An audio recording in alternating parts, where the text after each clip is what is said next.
So one thing we have understood about gases is that its expansion is uniform and predictable. So that's one thing that has worked in our favor. But why is that? Why is the expansion uniform and why is it predictable? Right? So high molecular freedom and negligible force. Right?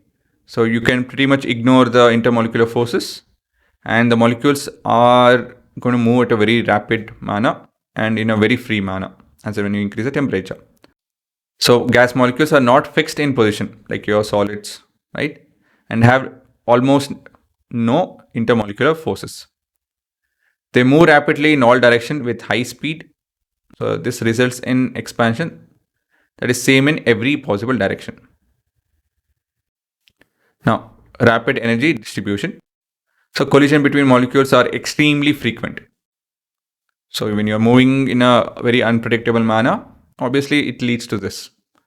So thermal energy temperature gets distributed uniformly throughout the entire gas volume, right? So unlike your solid, wherein temperature distribution is not that uniform, it takes some time to get to that point. And in liquid also, it takes some time. While in gases, it's not so. It happens quite quickly compared to your solid and liquid. So they reach, there's no localized hotspot per se. So in a cooker and all of that, of course, if you start heating, the entire gas reaches that X temperature almost immediately. While you are solid, it is localized. At one end, it might be not so hot. At the other end, it can be hot, right? So that's the difference. So one is they can move fast, and because of this, energy get distributed very fast. Okay. No fixed shape or rigidity. So this also is quite simple. The gas does not have a fixed shape or boundary.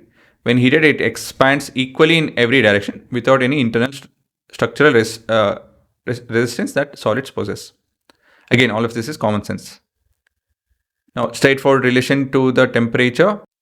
So for a constant pressure, the volume is directly proportional to the absolute temperature. So all of this put together, we can see that, right, from this expression. Where is it? P is equal to nRT. So if this is fixed, so this is a constant, nr is a constant, so V is directly proportional to T. V is a function of T. So from PV is equal to nRT. If this is fixed, right, that's supposed to be a nail. So this is also fixed. And this is also fixed. So obviously, V is dependent on T. So V as a function of T is proportional to T. So this is one more way of looking at why volume is predictable. Expansion of gases, the volume is predictable. So it has to do with its independence, that the molecules are randomly moving and they're fast and all of that. So if you start heating at one location, right? So if I take a container just with gases,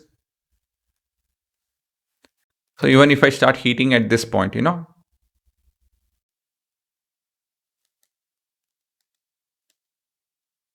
if I start heating at this point, so it won't be here. It'll start off over here. It might start off over here. So let me take some brush. So it might start off over here, but eventually it will spread because of the motion, because of how they free they move, and eventually this will happen. Do you guys agree? So all of this behavior tells us that, so when it expands uniformly, as in when you increase the temperature, it will expand uniformly because of that randomness. So here you get the idea, you can take the idea of probability. So probability helps us understand this as well. The maths helps us predict that it would behave because the randomness is so random. It's really random, right? Even supercomputers won't be able to exactly simulate this. So every time it will give a different result. So that being the case, you get to see a predictable volume expansion for a given pressure and we knowing the temperature, we'll be able to predict the volume.